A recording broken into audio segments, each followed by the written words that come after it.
मिष्टी, ये देख मेरे बॉयफ्रेंड। ये तेरा बॉयफ्रेंड है?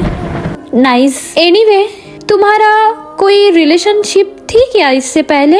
अरे नहीं मिष्टी, इसका मैं पहला गर्लफ्रेंड हूँ। और तुझे पता है, ये मुझे सीधा शादी के लिए प्रपोज किया। How romantic. हाँ, ये मेरी पहली गर्लफ्रेंड है। ये मुझसे बहुत प्यार करती है। मैं बहुत किस्मत वाली हूँ। फ्लैशबैक। मैं आपको छोड़ के कभी नहीं जाऊंगा, आप मेरी पहली गर्लफ्रेंड हो। क्या आप मुझसे शादी करोगे? अरे बेबी, चलो हम डुओ खेलते हैं।